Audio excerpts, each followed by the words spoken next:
Welcome to the JAMODI podcast. We are all surrounded by amazing coaches and leaders. So let's get an inside look at not just what they do, but how they do what they do. After all, becoming the best versions of ourselves is JAMODI, just a matter of doing it. You mentioned having a young child right now. I think something we all struggle with is we love coaching and we love being with our players. We love the time. I don't like necessarily that word, the grind. If you enjoy it, if you love it, then it's. I don't feel like I'm grinding ever. I feel like this is fun. But what is that? How do you balance, coaching with that family life and giving them the attention that they need also? I stopped trying to have balance. I don't think it's possible to be have excellence in either one of those things if you have a balance. I really don't. And especially in basketball. If you're a basketball coach, we choose to do it. I get it, but man, we miss all the good holidays. Yeah, we go over both semesters of school. Whether you're high school or college, we got kids that got to be eligible both semesters. You're missing all the holidays that have majors that that Hobby Lobby puts out decorations for. So I stopped trying to have a balance, and I started surrounding myself with people that can find the rhythm of a season. Okay. Like, right now, you can spend a little bit more time because we're not traveling as much. So I've got to take advantage of that time then. And it's never 50-50.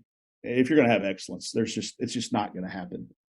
So you surround yourself with people that get that and that value quality over quantity.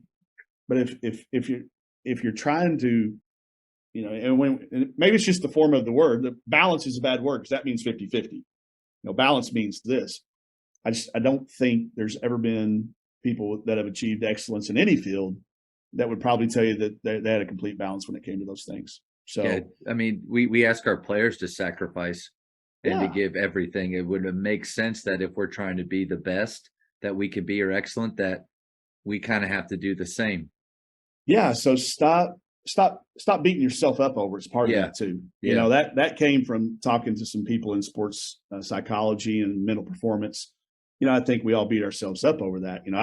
I got a text since we've been here talking, how close are you to coming home? And if I sit here and I beat myself up over that, then I'm going to say, I'm not going to be as good for you on the next 25 or 30 minutes, however long we do this. Yeah. But instead I say, I'm still on you. Oh, cool. I can't wait to hear it. You find somebody in your world. And if they're not in your world, if they're not doing that, you got it wrong. And it's as hard as that is to say, then you as the coach have to do something, and that's where I always tell everybody, if you haven't read 5 Languages of Love, the 5 Love Languages by Gary Chapman, and that's the book. Right. That's got to have that on you got to have that on your shelf, man. That has got to be number one, because if you don't know how to give that love language to the people around you, and it's going to be different for every single person. My daughter is way different than my oldest son. My 2 youngest kids, as long as I get home in time to watch some Coco Melon and throw the golf ball around and throw him some baseballs, he's 2. And the 1-year-old, as long as I just see him before he falls asleep, it'll be a win. Nice.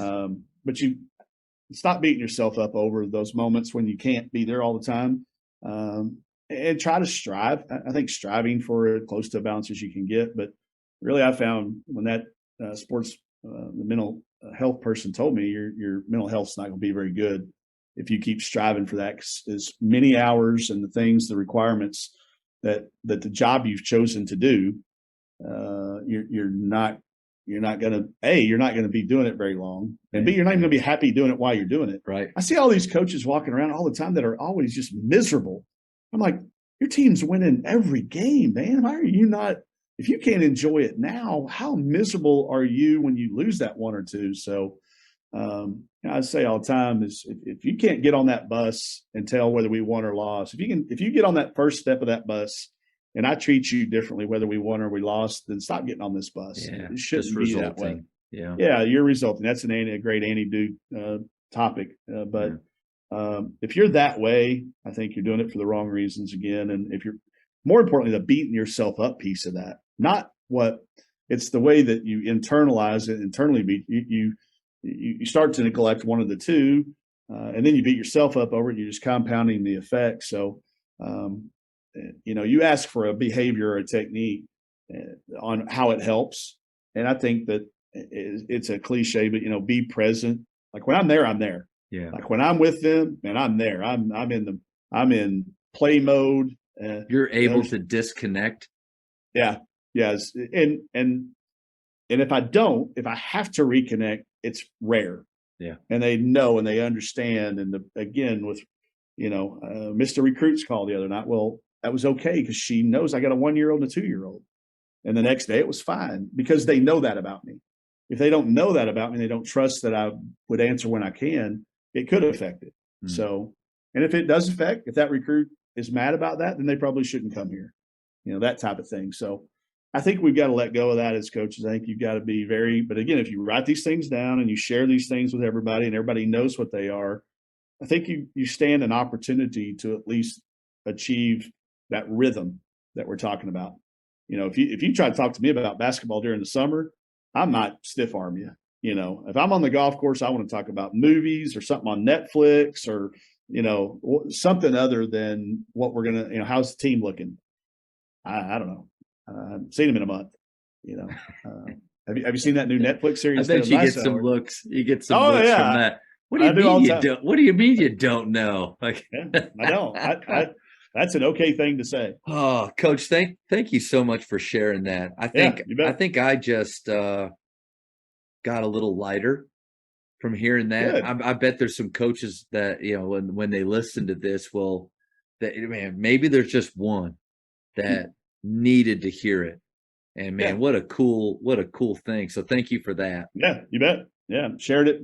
It left there. We talked about that at the beginning of this. So I learned that somewhere and it left there and passed it on because I know it changed me. It changed the way I approach things. It changed the happiness in coaching, the happiness and the in-betweens at home and all those things in between.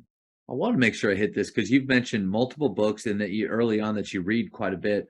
What are some habits that you have with reading? Is it just whenever you have the time, you grab something, or because I'm always fascinated again with people's successful coaches, leaders, daily habits. So what do you do there? I didn't ever read until I was about 40.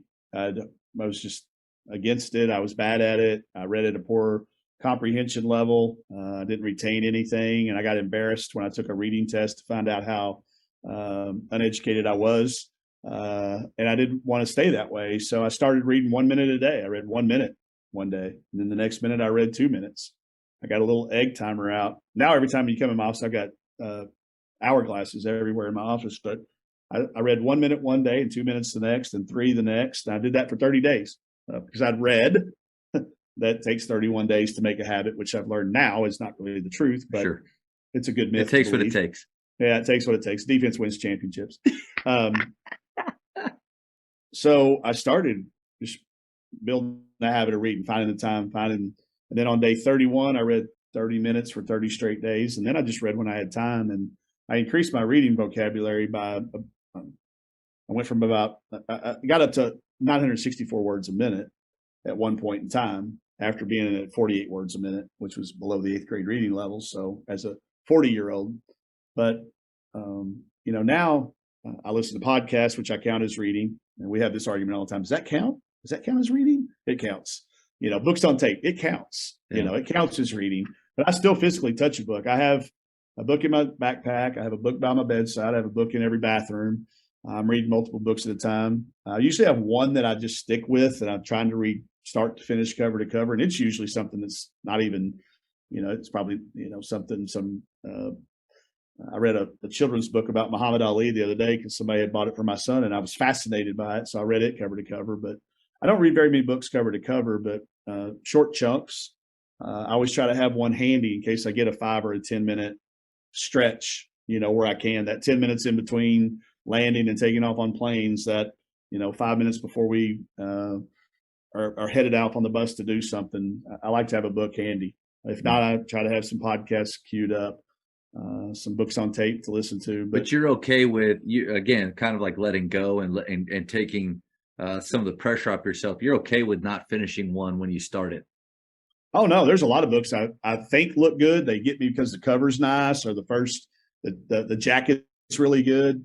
And then I did that I used to just go to Barnes and Noble and buy everything that came out that day or Amazon. when I lived in Seattle, I'd buy every book that came out, and that was a waste of money. It was a waste of time. And then there's this app called Blinkist that's out there that'll give you about a 15-minute little short synopsis of each book. And it makes me now, if I like that 15 minutes, I'll go buy the book and get deeper into it. But you have to read everything. I don't think you can just pick one book a year and that be the story you believe, and you go with it. So you have to read a lot. You have to expand. It is without a doubt. I'll die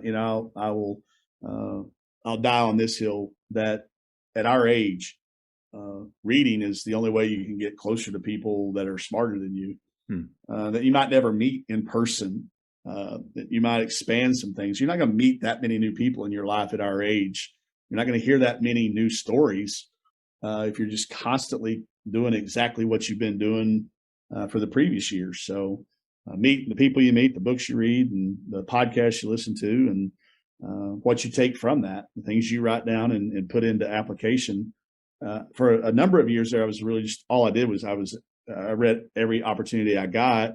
And then I met Buzz Williams, and he said, well, you need to start writing stuff down too. You need to read, for every book you read, you need to write a book's worth of stuff. And that was a brilliant piece of advice, because you put those things into application. You're not just reading about them. Now you're going to do some stuff too. So I haven't read as many books. That a little bit. Explain that a little bit. Well, if all you do is read a book and you get done with it, you put it down, you go to the next book. Yeah. Because you want to say, well, I read 5 books this month. That's cool to tweet out about or whatever, and humble brag or whatever that is called. But if you don't take some notes on that book or write how that book applies to your situation, your team, your whatever, or a lot of times it just wormholes down someplace else. So a piece of notebook paper and a pencil or a good pen sitting there. When you finish a book, the next thing I try to do for the next day or two is write some things down that I will remember about that book, or that book inspired me to put into application, and trying to find balance in my professional and off the court life, or with my teams, or with just anything. If you don't take time to write it down, if you just move to that next book, you do what that next book says, and that becomes the next big thing. I think John Gordon is one of the most popular writers of the last 15 or 20 years. But if I hear about a team reading Energy Bus right now, they're on my list. I'm going to try to play them next year, because that book's been out for a while now. They should be reading his newer books. Yeah. They're just now reading Energy Bus. Man, they're 5 books behind, 8 books behind, 10 books behind. So the danger of one story is very picking out. People always will ask, hey, I want my team to read a book. What book would you recommend? I don't have a very good answer usually. They need to read multiple, have each person read something they want to read, and then share it with everybody. Multiply your experiences. So I do think reading, though, or listening to podcasts, learning, it's just reading's another form of learning. If you're so set in your ways that you're so stubborn that you're just not willing to learn anything, well, let's play November 15th next year if we could. That's where I land with that. We got a good list going of things, reasons why you'll pick a team. Yeah. You got more that you want to rattle off? I'll keep them to me and you. We'll share those privately. I don't want to get too many of them out there, because your opponents. Hypothetically, if they listen to this, they go, "Hey, I do all these things, man." Yeah, we just ran the star drill today, and we're just finished. I know there's a few more that we have on the list that they're fun to come up with, but I've lost to some of those teams too, so it's not an exact science. I got one. I'll share. Can I share with you? And this is more at the high school level, because we only have 15 minutes to warm up. Right. Defensive drills and warm ups. Yeah. Yeah, that's a good one. Every time we see it, slide some of my buddies, assistant coach out there pounding the ball, slide. While my guys are down there just draining threes. But I always lean over to my assistant and be like, "When we got a chance, coach, don't do that." And on the flip side of it, people that run actions that they're going to run in the game, like, there's a couple times we didn't have time to scout, and I'm like, "Coach, I got what they're going to be. They're going to be running a bunch of this." Yeah, be prepared. They just spent 40% of their warm up time doing this. Yeah, Yeah, we better be ready for, a woo cut. I learned a woo cut meant they were going back door, and it saved us 6 points because every time we heard woo, I knew it was going to be a backdoor cut. So now that's a good one. I like that. Yeah, anybody that does defensive slides and don't do it. Don't do it, man. Don't do it. Thank you for checking out today's episode. Please take a moment to subscribe to this podcast, share it with your fellow coaches, and find us on social media for what's coming up next on the JAMODI podcast. It's just a matter of doing it.